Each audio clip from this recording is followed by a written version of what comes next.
చేస్తానని చెప్పాడో first cabinet లోనే 27% అనౌన్స్ చేసిన ఘనత జగన్మోహన్ రెడ్డి గారి అధ్యక్ష. అదేవిధంగా చూసుకుంటే అధ్యక్ష వచ్చిన వెంటనే 10 DAలన్నీ కూడా క్లియర్ చేయడం జరిగింది అధ్యక్ష. ఇంకా చూసుకుంటే అధ్యక్ష సరెండర్ లీవ్స్ కూడా ఇవ్వడం జరిగింది అధ్యక్ష. ఇలాగా చేసుకుంటూ అధ్యక్ష క్వశ్చన్ వేస్తాను అధ్యక్ష. క్వశ్చన్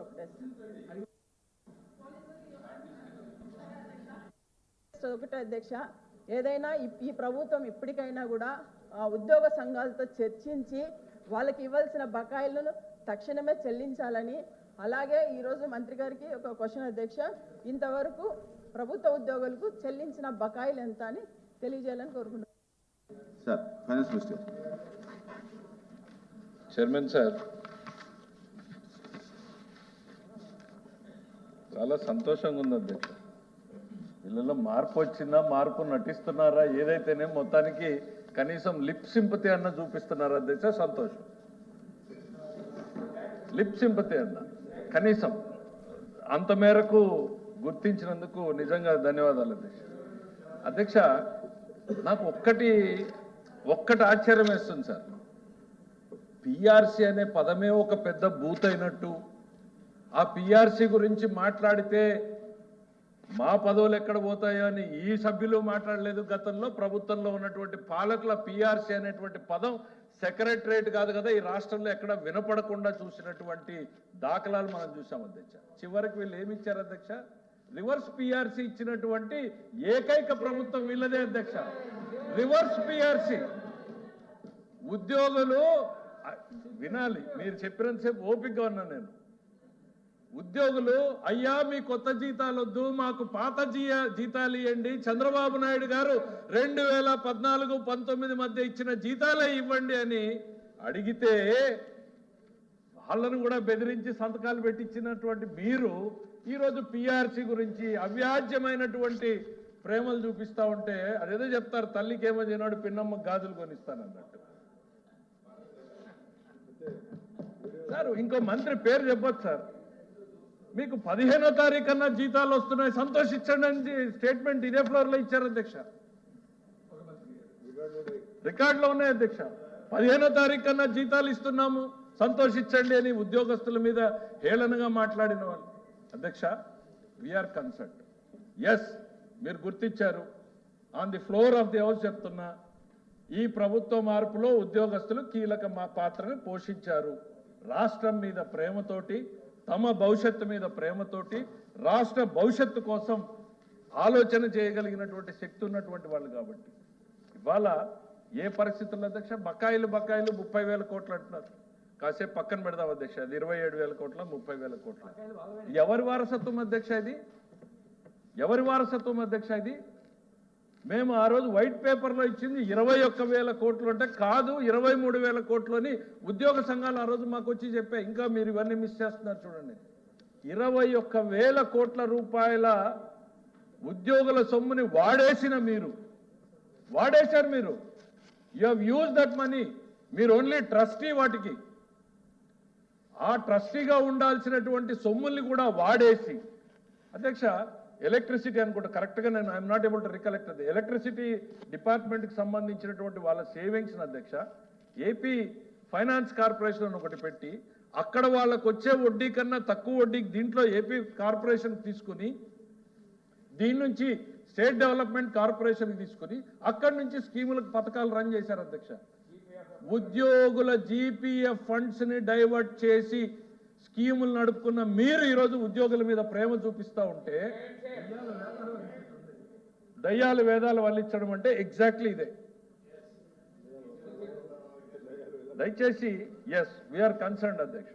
ఈ రోజు రాష్ట్రంలో ఉన్నటువంటి ఉద్యోగుల పట్ల ఈ ప్రభుత్వం చిత్తశుద్ధితో ఉంది. వాళ్ళ కష్టాలన్నింటి కూడా అధ్యక్ష అసోసియేషన్స్తో మా వాళ్ళు రెగ్యులర్గా ఇంటరాక్షన్లో ఉన్నాయి. ఎవరికైనా డెఫినెట్గా ఎక్స్పెక్టేషన్ ఉంటుంది అధ్యక్ష. పిఆర్సీ రావాలి, మాకు ఐఆర్ రావాలి, పెరగాలి అనేటువంటిది ప్రతి ఉద్యోగులకి ఉంటుంది, ఉద్యోగ సంఘాలకి ఉంటుంది, వాళ్ళ మీద ఒత్తిడి ఉంటుంది, ప్రభుత్వం మీద కూడా ఉంటుంది అధ్యక్ష.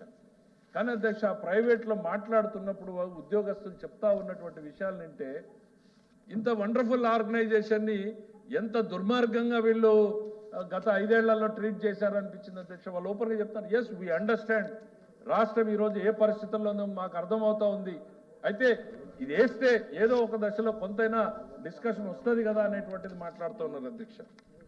ఇది ఇక ఎన్నికల వాగ్దానాల గురించి మాట్లాడుతున్నారు అధ్యక్ష.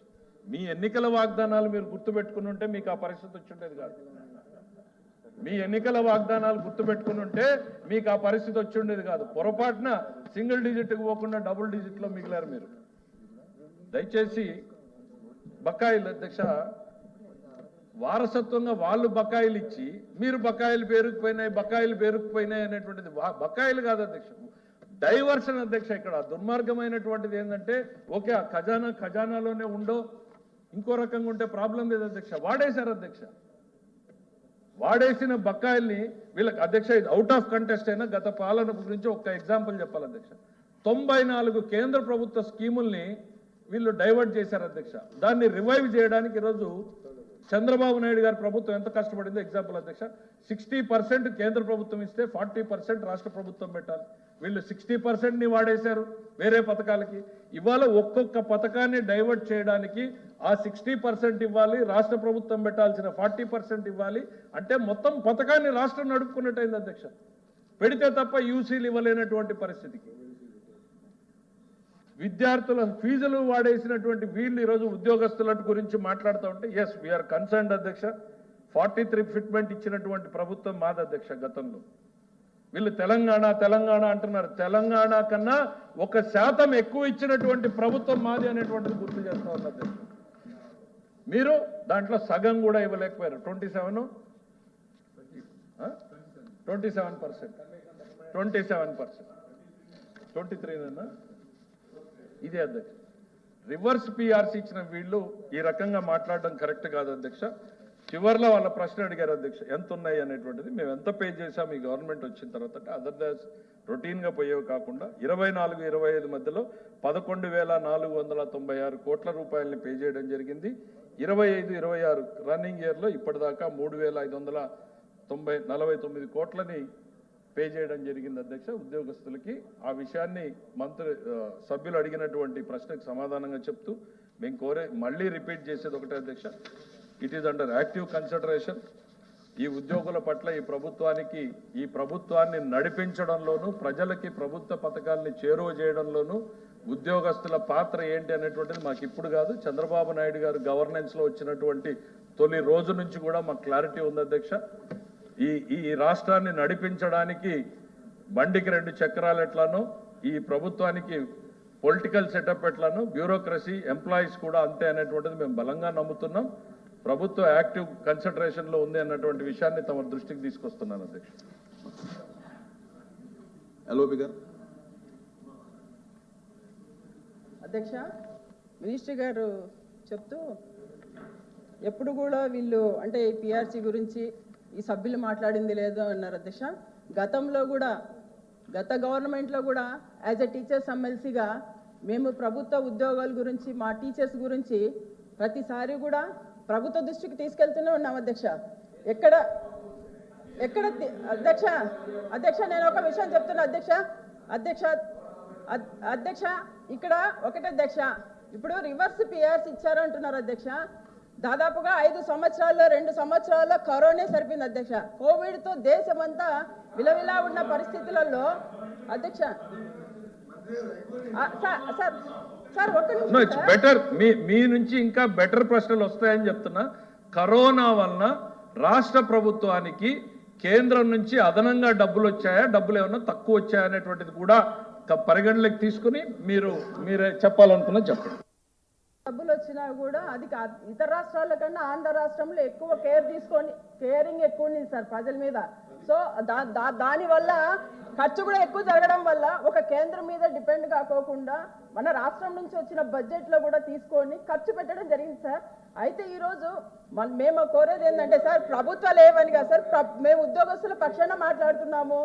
మేము మాట్లాడడం తప్ప సార్, నేను మాట్లాడుతున్నాను యాజ్ ఎ టీచర్స్ ఎమ్మెల్సీగా మాకు రావాల్సిన బకాయిల గురించి మేము మాట్లాడుతున్నాను. నేను గతంలో ఫైట్ చేశాను, కావాలంటే రికార్డులు ఉంటాయి చెక్ చేసుకోండి. అయితే ఈరోజు ఫిట్మెంట్ కూడా సార్ కరోనా కానీ లేకుంటే మేము ఐఆర్ కన్నా 27% కన్నా కూడా ఎక్కువ ఇచ్చేవాళ్ళం అధ్యక్ష. ఈ సందర్భంగా మీకు తెలియజేస్తున్నాను అధ్యక్ష, దయచేసి అతి తొందరలో పిఆర్సీ కమిటీ వేయాలని మంత్రి గారిని కోరుతున్నాను అధ్యక్ష. థ్యాంక్ యూ అధ్యక్ష. ఎల్ఓపి గారు, ఎల్ఓపి గారు. అధ్యక్ష, సబ్ గ్రేడింగ్ సీనియర్ మంత్రి గారు, ఫైనాన్స్ మినిస్టర్ గారు మంత్రిగా కొత్త అయినప్పటికీ కూడా ఆయన సుదీర్ఘకాలం అనుభవం ఉన్న వ్యక్తి అధ్యక్ష. వారు అడిగిన ప్రశ్నని రాజకీయ కోణంలో తీసుకొచ్చి వారు మాట్లాడుతున్నారు అధ్యక్ష.